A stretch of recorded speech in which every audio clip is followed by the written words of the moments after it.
Siang ini cemilannya pisang goreng dan minumnya sirup campur es batu. Mari makan ya. Allahumma barik lana fima rozaqtana wa qina adzabannar. Bismillahirrahmanirrahim. Siang ini insya Allah bunda nggak makan nasi ya, tapi makan buah pepaya dan minumnya air putih yang dingin. Mari makan ya. Allahumma barik lana fima rozaqtana wa qina adzabannar. Bismillahirrahmanirrahim.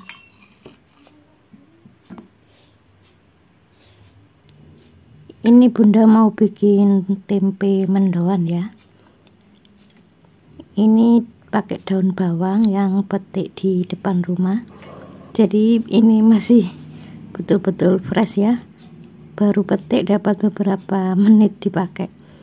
Ini bawang merah dan bawang putih yang ditumbuk tapi nggak begitu lembut ya.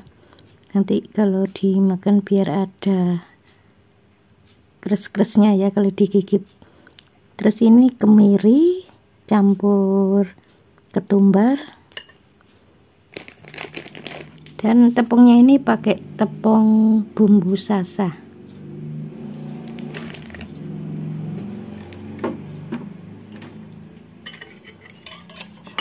Bismillahirrahmanirrahim.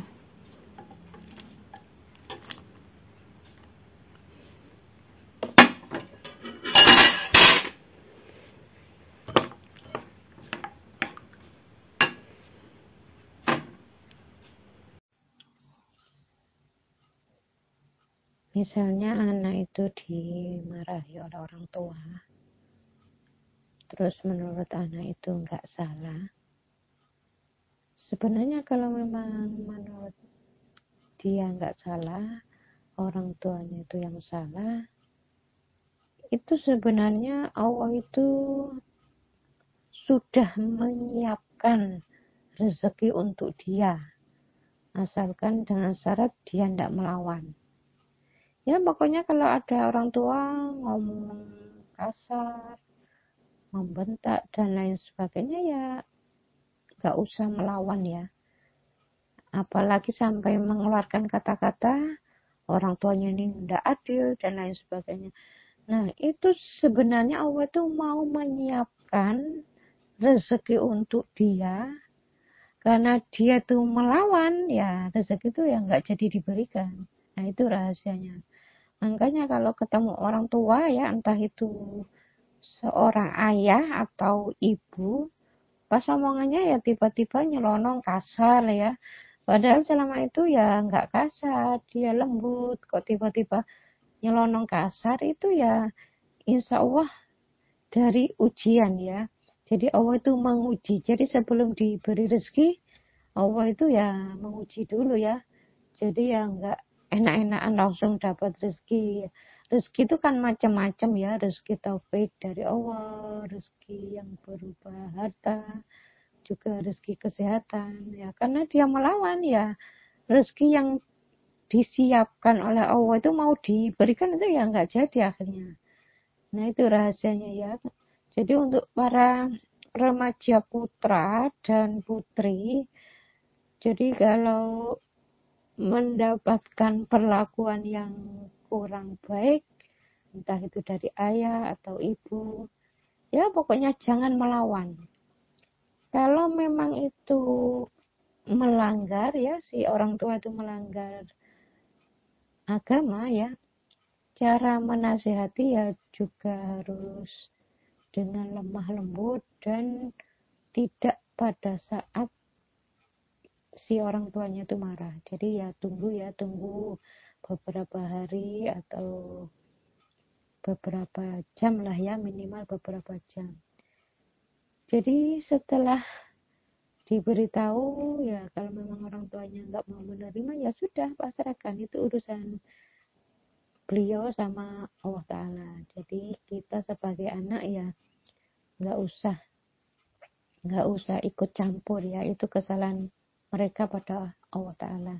Jadi sebagai seorang anak walaupun diperlakukan apapun tetap harus hormat, berbakti pada orang tua, karena itu perintah Allah. Wala taqul lahuma uffin. Jadi berkata cis saja nggak boleh. Mengapa Allah itu memberikan contoh yang seperti itu kok? Kalau kamu membentak atau memukul nggak boleh, nggak seperti itu. Kenapa? Memberikan contoh yang ringan. Jadi kesalahan yang ringan. Mengapa? Yaitu kesalahan yang ringan aja nggak boleh, apalagi yang berat kan gitu. Kenapa? Contoh kesalahan yang ringan berkata cis saja nggak boleh. Itu karena nanti efeknya itu dahsyat sekali terhadap penyakit yang akan menimpa si anak tersebut. Makanya anak-anak yang berani sama orang tua kalau kena kanker ya insya Allah hidupnya itu nggak lama. Jadi saya mengatakan seperti ini bukan meramal ya. Ini ilmu yang saya pelajari. Saya punya tetangga ya yang tiap hari itu selama anaknya sakit kena kanker, anak perempuan, itu tiap hari kalau ke masjid itu memasukkan uang ke dalam kotak amal. Jadi Allah itu ya nggak bisa disogok dengan uang. Kalau memang keinginannya anaknya itu sembuh, ya anaknya itu yang disuruh mohon ampun pada Allah di titik kesalahannya, minta maaf pada orang tua berulang kali. Jadi kalau kesalahan terhadap orang tua ini memang agak berat ya, nggak cukup setahun 2 tahun, nggak cukup, minimal 5 tahun. Itu yang saya pelajari selama ini. Jadi anak-anak yang terus menerus mohon ampun pada Allah di titik kesalahannya, minta maaf pada orang tua setiap saat ya, setiap habis sholat itu minta maaf, dan terus menerus sampai 5 tahun ya alhamdulillah rata-rata diberikan kesembuhan yang model seperti itu ya. Jadi Allah itu ya masih melihat anak ini, oh masih ada manfaat, yang manfaat dunia ada, manfaat akhirat ada ya, makanya ya nggak dimatikan. Jadi anak-anak yang dianggapnya sudah nggak manfaat dunia nggak ada, manfaat akhirat nggak ada, terus sama orang tua terus melawan terus berani, makanya ya dimatikan aja karena dianggapnya anak ini sudah nggak berguna.